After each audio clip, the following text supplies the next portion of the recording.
Le soleil filtre doucement à travers les rideaux en dentelle du petit pavillon de Claudine et Gérard.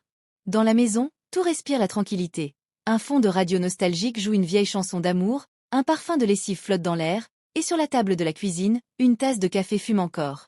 Claudine, en peignoir de soie couleur lavande, admire son reflet dans la vitre du four. Toujours aussi belle, même après 10 ans de mariage, se dit-elle, en lissant machinalement ses cheveux. Elle sourit avec satisfaction. Son mari, Gérard, un fonctionnaire sérieux et un peu naïf, est censé rentrer à 18 heures, comme d'habitude. Mais pour Claudine, cette journée n'a rien de banal. Car aujourd'hui, elle attend Philippe. Philippe, c'est le professeur de yoga à domicile, du moins selon la version officielle qu'elle donne à ses amis et à son mari. En réalité, Philippe est un charmant trentenaire, brun, musclé, au regard doux, mais surtout très souple dans son emploi du temps. Il est ponctuel, se murmure Claudine en regardant l'horloge murale. 15 heures pile, il va sonner. Et comme si le destin avait entendu son souhait, la sonnette retentit. Ding-dong. Claudine bondit du canapé, lit son peignoir et court ouvrir. Philippe, s'exclame-t-elle avec un sourire. Bonjour ma belle élève, répond-il avec son ton charmeur habituel. Prête pour la séance? Toujours, soupire-t-elle, faussement innocente. Viens, je t'ai préparé un thé au jasmin, et un peu d'intimité. Philippe entre, dépose son sac de sport et regarde autour de lui. Le salon est impeccablement rangé, les bougies sont prêtes, et le tapis de yoga est déroulé comme une invitation silencieuse. J'aime bien quand tu fais ça, dit-il en observant la mise en scène. C'est presque romantique. Ce n'est pas presque, corrige Claudine en riant, c'est totalement. Il rit, se taquine, s'approche. L'ambiance se réchauffe. Claudine s'amuse à allumer les bougies, tandis que Philippe détend ses épaules. Alors, aujourd'hui, on commence par quelle position? Demande-t-elle d'une voix taquine. Par celle du silence absolu, répond-il en s'approchant d'elle, sourire en coin. Ils éclatent de rire. Claudine se sent légère, presque adolescente. Ce petit jeu de cache-cache lui donne l'impression d'exister à nouveau, loin du train-train des courses, des repas à préparer et du mari prévisible. Mais dans cette bulle parfumée au jasmin, un détail leur échappe, un trousseau de clés oubliées sur le buffet. Les clés de Gérard. Car pendant qu'il chuchote, Gérard, lui, termine une réunion plus tôt que prévu. Il quitte le bureau, bouquet de fleurs en main, un sourire attendri aux lèvres. Aujourd'hui, je rentre surprendre ma femme, se dit-il. Elle sera ravie. De son côté, Claudine, ignorant tout de cette coïncidence fatale, chuchote à Philippe. Je crois qu'on a tout le temps du monde. La phrase résonne comme une provocation du destin. Car dans moins d'une heure, le monde de Claudine va tourner, comme une machine à laver à pleine vitesse. Le doux ronronnement du café dans la cuisine et les chuchotements complices de Claudine et Philippe sont brutalement interrompus par un bruit de clé dans la serrure. Claudine, qui venait de tendre un tapis pour un étirement, sursaute et laisse tomber sa tasse de thé. Le liquide chaud se répand sur le sol, mais elle n'en a même pas conscience. Son cœur bat à toute vitesse. Philippe, chuchote-t-elle, pâle comme une feuille de papier. Quoi? Qu'est-ce qui se passe? Demande-t-il, encore en équilibre sur le tapis. C'est Gérard. Il rentre plus tôt. Philippe ouvre de grands yeux. Ses muscles, habitués aux positions de yoga, se tendent instinctivement. Il regarde autour de lui. Le canapé est loin, le balcon est une option risquée, et le salon est totalement visible depuis la porte d'entrée. Lavanderie, ordonne Claudine en désignant la porte derrière le rideau. Lavanderie? Mais, pas le temps de discuter, souffle-t-elle. Dépêche-toi. Philippe, en véritable athlète improvisé, s'engouffre dans la buanderie comme un ninja maladroit. Il se glisse derrière les paniers de linge, tentant de rester invisible. Claudine, quant à elle, tente de reprendre son calme, lissant son peignoir avec des mains tremblantes. La porte d'entrée s'ouvre et Gérard entre dans le salon avec un sourire éclatant. Il tient un bouquet de fleurs fraîches qu'il a acheté sur le chemin du retour.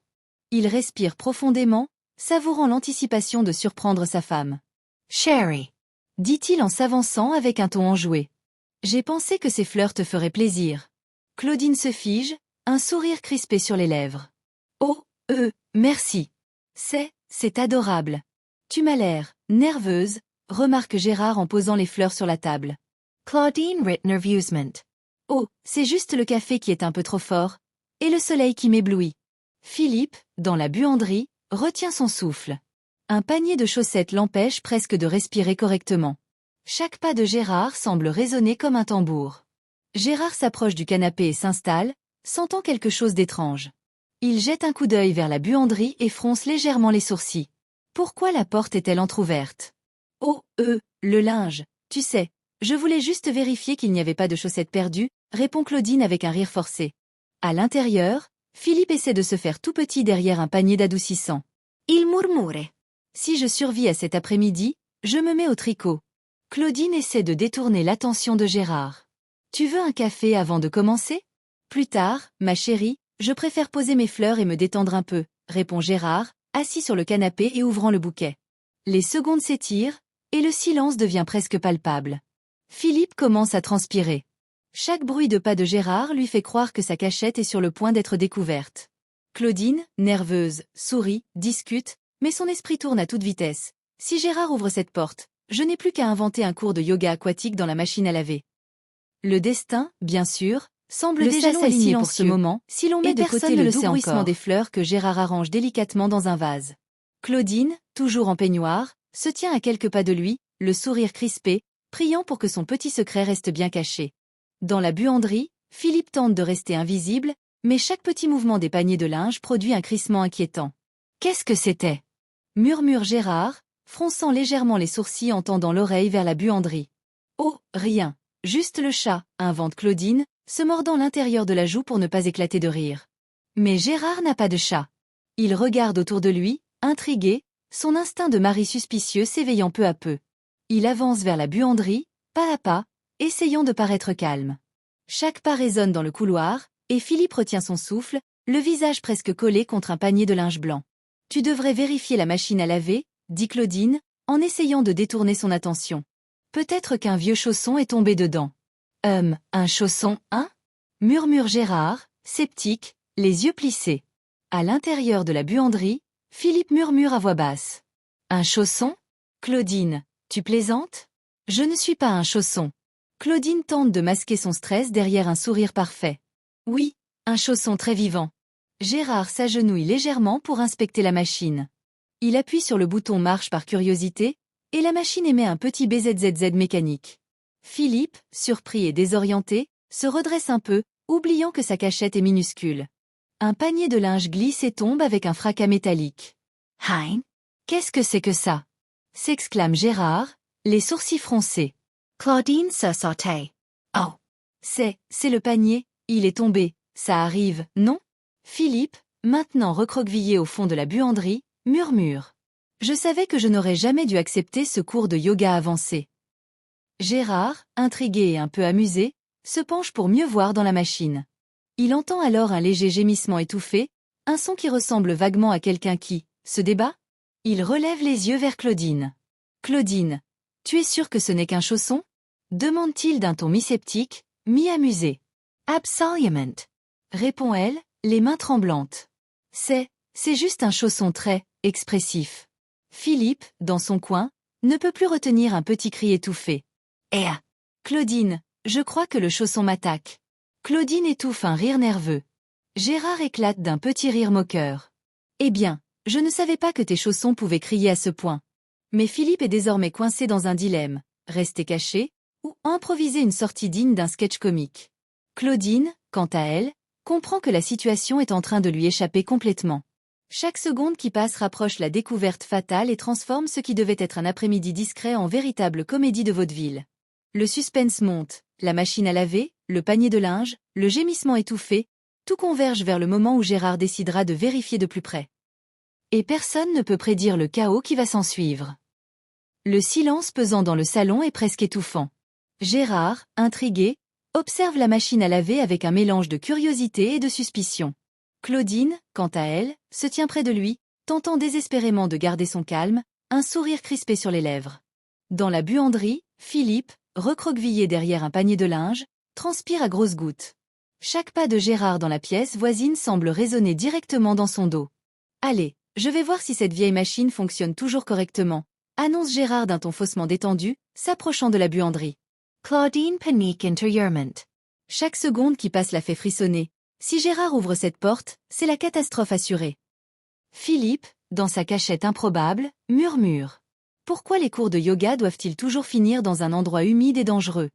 Gérard, sans prévenir, appuie sur le bouton de démarrage. Bizizizi. La machine s'anime et émet un petit ronron inquiétant. Philippe sursaute et se débat légèrement, provoquant un mouvement dans le panier de linge qui fait tomber quelques chaussettes sur le sol. Claudine, tu es sûre que ce n'est qu'un chausson? Demande Gérard, avec un sourire qui mélange amusement et méfiance. Absolument. C'est un chausson très expressif, bafouille Claudine, priant pour que son mari croie à son mensonge. Mais il est trop tard. Philippe, paniqué, se redresse un peu trop et fait tomber le panier de linge directement sur la machine. Le bruit attire l'attention de Gérard, qui fronce les sourcils.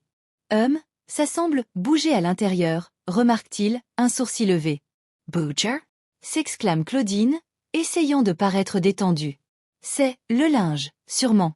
Philippe, coincé, tente de rester immobile, mais le léger mouvement de la machine l'effraie. Eya!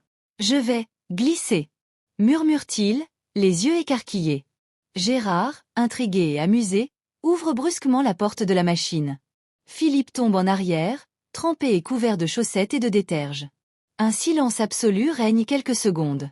Claudine, figée, ne sait plus quoi dire. Philippe, trempé et humilié, tente de se redresser, bousculant un autre panier de linge dans le processus. Gérard, mi-fâché, mi-amusé, secoue la tête. Eh bien, je suppose que c'est ton nouveau programme de lessive, chérie? Philippe, essayant de sauver l'honneur, tente une explication. Respiration aquatique, technique avancée, yoga, niveau expert. Claudine étouffe un rire nerveux, tandis que Gérard éclate de rire, secouant la tête avec un sourire moqueur. Claudine, je te signale que ton professeur de yoga est maintenant prêt à rejoindre le linge propre. Philippe, couvert de mousse et de chaussettes, lève les mains en signe de reddition. D'accord, je rends les armes.